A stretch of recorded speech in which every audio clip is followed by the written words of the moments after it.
பிதா சுதன் பரிசுத்த ஆவியின் பெயராலே ஆமேன். ஆண்டவர் உங்களோடு இருப்பாராக, உம் ஆன்மாவோடும் இருப்பாராக. முதல் குறிப்பேடு புத்தகத்தில் இருந்து வாசகம். அதிகாரம் 4, இறை வார்த்தைகள் 9 இருந்து 10 வரை. யாபேசு தம் சகோதரரை விட சிறப்பு மிக்கவராய் இருந்தார்.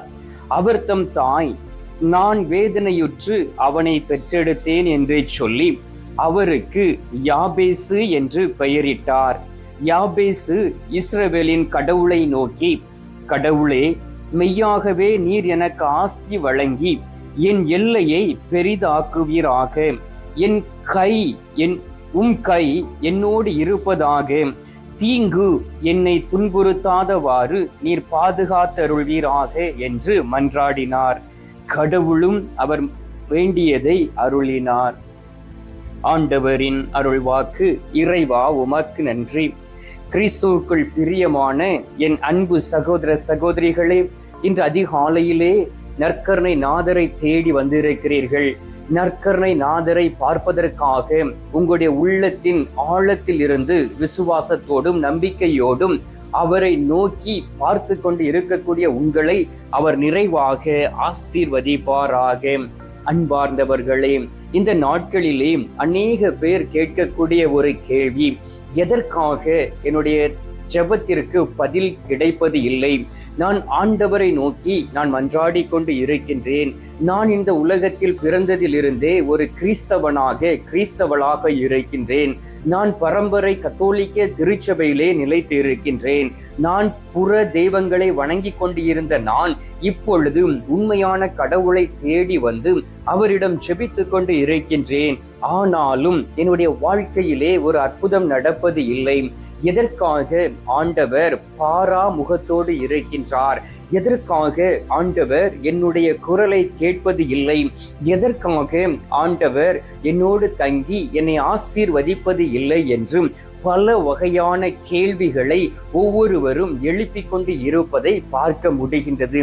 அன்பார்ந்தவர்களே, நமக்குள் ஆழ்ந்த விசுவாசம் இருக்குமே என்றால் நான் இந்த நாளிலே ஆண்டவரை தேடி செல்வேன், அவரிடம் முறையிடுவேன், அவரிடம் பேசுவேன், அவரிடம் கேட்பேன் என்று சொல்லி நீங்கள் மன்றாடக்கூடிய வேளையிலே உண்மையிலே ஆண்டவர் உங்களுடைய விசுவாசத்தின் அடிப்படையிலே உங்களை ஆசீர்வதிப்பார். இந்த நாளிலும் ஜெபத்தினால் துக்கம் சந்தோஷமாக மாறுகின்றது. ஒரு மனிதன் ஆண்டவரை தேடி வந்து உள்ளத்தை ஊற்றி ஜெபிக்கக்கூடிய வேளையிலே அவனுடைய ஜெபம் கேட்கப்படுகின்றது. ஆண்டவர் அவருடைய துக்கத்தை சந்தோஷமாக மாற்றுகின்றார்.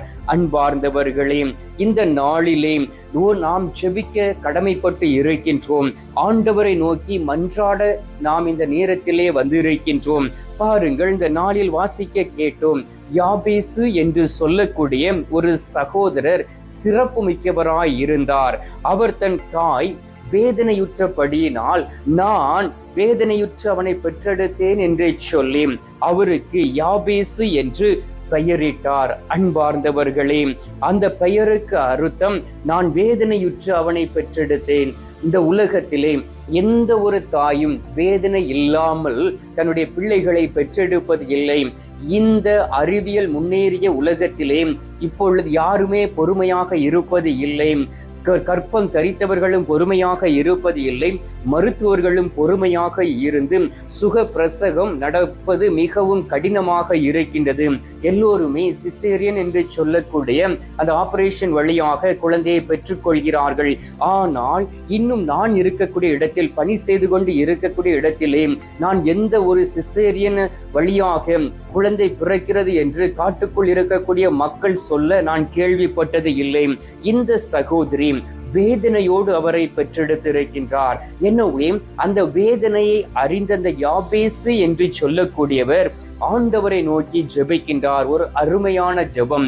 நீங்கள் ஆண்டவருடைய வார்த்தைகளை வாசித்து பாருங்கள். பல வகையான ஜெபங்கள் கொடுக்கப்பட்டு இருக்கின்றன.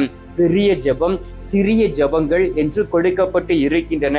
ஆனால் நாம் விசுவாசத்தின்படி ஜெபிக்கக்கூடிய வேளையிலே அது எப்படிப்பட்ட ஜெபமாக இருந்தாலும் ஆண்டவர் அவர்களுக்கு பதில் கொடுக்கின்றார். ஏனென்றால் ஆண்டவர் பாகுபாடு பார்க்கக்கூடிய தெய்வம் இல்லை என்று திருத்துதர் பணிகள் 10வது அதிகாரம் 34வது இறை வார்த்தையில் நாம் வாசிக்கலாம். ஆனால் இந்த யாபேசினுடைய ஜெபம் கேட்கப்பட்டது. ஆண்டவர் அவருக்கு பதில் அளித்தார். இந்த நாளிலும் நீங்கள் துக்கத்தோடு இருக்கலாம், வேதனையோடு இருக்கலாம், கண்ணீரோடு ஆண்டவரை தேடி வந்திருக்கலாம். உங்களுடைய ஜெபத்திற்கு கட்டாயமாக அவர் பதில் கொடுப்பார். வாசித்து பாருங்கள். மார்க் நற்செய்தி 11வது அதிகாரம் 24வது இறை வார்த்தையிலே, நீங்கள் ஜெபம் செய்யும் பொழுது எவையெல்லாம் கேட்கிறீர்களோ அதற்கு ஆண்டவர் பதில் கொடுக்கின்றார். பெற்றுக்கொள்வேன் என்று விசுவசியுங்கள், ஆண்டவர் உங்களுக்கு பதில் கொடுத்து அதை உங்களுக்கு செய்வார் என்று சொல்லப்பட்டு இருக்கின்றது. ஆம் பிரியமானவர்களே, இன்றைக்கு நேரம் ஒதுக்கி ஆண்டோடைய சமூகத்தில் இருந்து ஒருமனப்பட்டு ஜெபியுங்கள். உங்களுடைய மனதை ஒருமுகப்படுத்தி ஆண்டவரை நோக்கி ஜெபித்து பாருங்கள். யாக்கோப்பை போல என்னை ஆசீர்வதித்தால் ஒழிய உம்மை விடமாட்டேன் என்றே சொல்லி மன்றாடி பாருங்கள். யாபேசின் தாயினுடைய வாழ்க்கையில் என்ன பிரச்சனை என்று நமக்கு தெரியாது, எதற்காக அவரை துக்கத்தோடு பெற்றெடுத்தார் என்று நமக்கு தெரியாது. ஆனால் அந்த பாலகனின் முகத்தை பார்த்த பிறகாவது அவருக்குள் ஒரு மாற்றம் வந்திருக்க வேண்டும். அந்த பிரசவத்தில் உண்டாகக்கூடிய அந்த வேதனையை ஒரு தாய் தன்னுடைய பிள்ளையினுடைய மழலையின் முகத்தை பார்க்கும் பொழுது அவருக்குள் சந்தோஷம் அடையும். ஆனால் இவர் துக்கத்தோடு இருந்தார். அன்பார்ந்தவர்களே, உங்களுடைய துக்கத்தை யாரும் அறியாமல் இருக்கலாம், உடைய கணவர் அறியாமல் இருக்கலாம், பிள்ளைகள் புரிந்து கொள்ளாமல் இருக்கலாம், மனைவி புரிந்து கொள்ளாமல் இருக்கலாம், உங்களுடைய தாய் தகப்பன் அறிந்து கொள்ளாமல் இருக்கலாம். ஆனால் உங்களுடைய துக்கத்தை நம் ஆண்டவராகிய இயேசு கிறிஸ்து நிச்சயமாக காணக்கூடியவராக இருக்கின்றார். கண்ணீரோடு ஜெபிக்கக்கூடிய பிள்ளைகளுடைய ஜெபத்தை ஒரு நாளும் அவர் புறக்கணிப்பது இல்லை, அவர் ஏற்றுக்கொள்கின்றார். பாருங்கள் அன்பார்ந்தவர்களே, 1 அரசராகமம் 18வது அதிகாரம் 37வது இறை வாசித்து பாருங்கள். அங்கே எலியா ஒரு சிறு ஜெபத்தை ஏறெடுக்கின்றார். உடனடியாக விண்ணகத்தில் இருந்து தீ பிளம்பு இறங்கி வந்து அங்கே ஒரு வெற்றி நடக்கின்றது. எசேக்கியா அரசனுடைய வாழ்க்கையை பாருங்கள். எசையா 38:3 அவர் ஒரு சிறிய ஜெபத்தை ஏறெடுக்கின்றார். அப்பொழுது ஆண்டவர் 15 ஆண்டுகளாக அவருடைய வாழ்க்கையை கூட்டிக் கொடுக்கின்றார். நீங்கள் நியாயாதிபதிகள் 16வது அதிகாரம் 28-29 வசனங்களை வாசித்து பாருங்கள். அங்கே சிம்சோன் தன்னுடைய பலத்தை இழந்து கண்கள் தோண்டப்பட்ட நிலைமையிலே அங்கிரண்டு பில்லர்களுக்கு இடையே கட்டப்பட்டு அவர் நிற்கின்றார். அப்பொழுது ஆண்டவரை நோக்கி மன்றாடுகின்றார். எனக்கு மீண்டும் பலத்தை தாரும் என்று சொல்லி ஒரே ஒரு வார்த்தையை சொல்லி அவர் ஜெபிக்கின்றார். ஆண்டவர் மீண்டும் அவர் மீது இறங்கி அந்த பலத்தை கொடுக்கின்றார். அன்பார்ந்தவர்களே, இந்த நேரத்திலே நம்மளுடைய ஜெப நேரங்களும் ஊக்கமுள்ள ஜெபமாக இருக்க வேண்டும். போராடி ஜெபிக்கக்கூடியவர்களாக இருக்க வேண்டும். சோர்ந்து போகாமல் ஜெபிக்கக்கூடியவர்களாக இருக்க வேண்டும். அதே நேரம் நாள் முழுவதும் அவருடைய சமூகத்தில் இருந்து உள்ளத்தில் இருந்து சிறு சிறு ஜெபங்களை ஏறெடுக்கக்கூடியவர்களாக இருக்க வேண்டும். அப்பொழுதுதான் நாம் ஆண்டவரோடு இணைந்து இருப்பது நமக்கு தெரிய வரும். ஏனென்றால் ஆண்டவர் உங்களை அறிவார். நம்மளுடைய ஒவ்வொரு இருதய துடிப்புமே ஜெபமாக மாற வேண்டும். ஒவ்வொரு சுவாசமும் ஜெபமாக மாற வேண்டும். நம்முடைய நினைவுகள், எண்ணங்கள், சிந்தனைகள் எல்லாவற்றிலும் ஆண்டவர் நிரம்பி இருக்க வேண்டும். அவ்வாறு நிரம்பி இருந்து நீங்கள் ஜெபிக்கக்கூடிய வேளையிலே அவருடைய அபிஷேகத்தினால் நிரப்புகின்றார். ஜெப ஆவியை நமக்கு தருகின்றார். உன்னத பலத்தை அவர் உங்களுக்கு தந்து அவர் உங்களை நிறைவாக ஆசீர்வதிக்கின்றார். மத்தேயு நற்செய்தி 6வது அதிகாரம் 6வது இறை வார்த்தையை வாசித்து பாருங்கள். நீயோ ஜெபம் செய்யும் பொழுது உன்னுடைய வீட்டின் அறைக்குள் சென்று கதவை அடைத்துக் கொண்டு மறைவாய் இருக்கும் தந்தையை நோக்கி ஜெபி. மறைவாய் இருக்கக்கூடிய தந்தை உன்னுடைய ஜெபத்தை கேட்டு பதில் கொடுப்பார் என்று சொல்லப்பட்டு இருக்கின்றது. எனவே இந்த நாளிலே ஆண்டவர் உங்களை ஆசீர்வதித்து உங்களுடைய ஜெபத்தை கேட்டு பதில் தர சித்தமாக இருக்கின்றார்.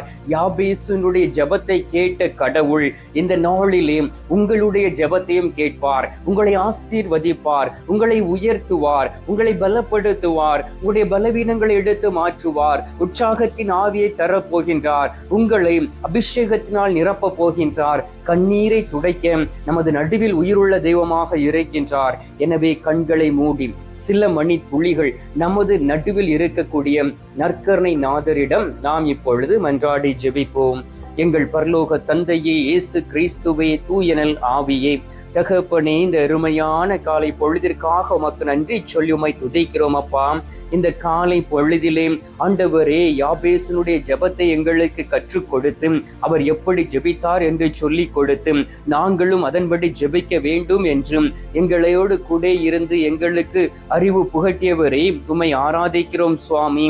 இந்த நாளிலும் தகப்பனே, எங்களுடைய ஜெபம் கேட்கப்படாமல் இருப்பதை உணர்கின்றோம். எவ்வளவோ முறையுமை தேடி வந்து ஜெபித்திருக்கின்றோம், உபவாசம் இருந்து ஜெபிக்கின்றோம் ஆண்டவரே. ஒவ்வொரு நாளும் அதிகாலையில் எழுந்து ஜெபிக்கின்றோம், இரவு நேரத்திலே ஜெபிக்கின்றோம், நாள் முழுவதும் ஜெபித்து பார்த்திருக்கின்றோம். ஆனாலும் எங்களுடைய ஜெபம் கேட்கப்படவில்லை. ஒருவேளை எங்களுடைய பாவங்கள் தடையாக இருக்கலாம். இதோ உமது திரு சமூகத்தில் நின்று எங்களுடைய பாவங்களை மன்னிக்கும்படியாக உம்மை நோக்கி கேட்கிறோம் சுவாமி. உமது கல்வாரி இரத்தம், மாசு மறுவற்ற இரத்தம், உமது பரிசுத்த இரத்தம் எங்களை கழுவுவதாக. இந்த நாளிலே நாங்களும் பாதுகாக்கப்படவும் நீர் தரக்கூடிய ஆசீர்வாதத்தை பெற்றுக்கொள்ளவும் நாங்கள் இருக்கக்கூடிய இடத்திலே என் ஆண்டவருடைய வல்லமை கூட இருக்கும்படியாகவும் ஜெபிக்கின்றோம். இதோ அதிகாலையில் உம்மை தேடி வந்து ஜெபித்துக் கொண்டு இருக்கக்கூடிய பிள்ளைகளை ஆசீர்வதிப்பீராக. அவர்களுடைய ஜெபம் தூபத்தை போல் உமது திரு சமூகத்தில் கடந்து வருவதாக. எதை குறித்து மனமொத்தி ஜெபிக்கிறார்களோ அவருடைய ஜெபத்திற்கு பதில் கொடுத்து இந்த நாளிலே ஆசீர்வதித்திட வேண்டுமாய்மை நோக்கி ஜெபிக்கிறேன் அப்பா. இந்த காலை பொழுதிலே நீர் எங்களுடைய ஜெபத்தை கேட்டு இருப்பதற்காக உமக்கு நன்றி. ஜெபத்தை கேட்டு பதில் தந்திருப்பதற்காக உமக்கு ஸ்தோத்திரம், ஸ்தோத்திரம், ஸ்தோத்திரம்.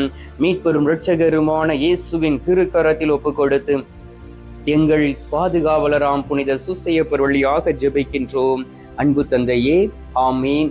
பரலோகத்தில் இருக்கிற எங்கள் பிதாவே, உம்முடைய நாமம் அர்ச்சிக்கப்படுவதாக, உமது ராஜ்யம் வருக, உமது சித்தம் பரலோகத்தில் செய்யப்படுவது போல பூலோகத்திலும் செய்யப்படுவதாக. எங்கள் அனுதின உணவை எங்களுக்கென்று அளித்தருளும்.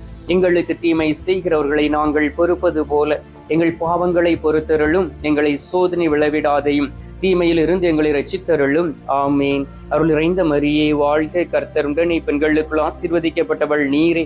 உம்முடைய திருவயிற்றின் கனியாகிய இயேசுவும் ஆசீர்வதிக்கப்பட்டவரே. அஜிஷ்ட மரியே, சர்வேசுடைய மாதாவே, பாவிகளா இருக்கிற எங்களுக்காக இப்பொழுதும் எங்கள் மரண நேரத்திலும் வேண்டிக் கொள்ளும். ஆமீன். பிதாவுக்கும் சுதனுக்கும் பரிசுத்த ஆவிக்கும் மகிமை உண்டாவதாக. ஆதியில் இருந்தது போல இப்பொழுதும் எப்பொழுதும் என்றென்றும் இருப்பதாக. ஆமீன். அன்பார்ந்தவர்களே, நற்கருணை நாதர் தரும் ஆசீர்வாதத்தை பெற்றுக் கொள்வோம்.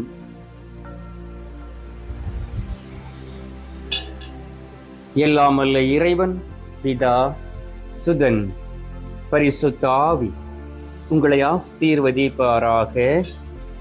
ஆமீன்.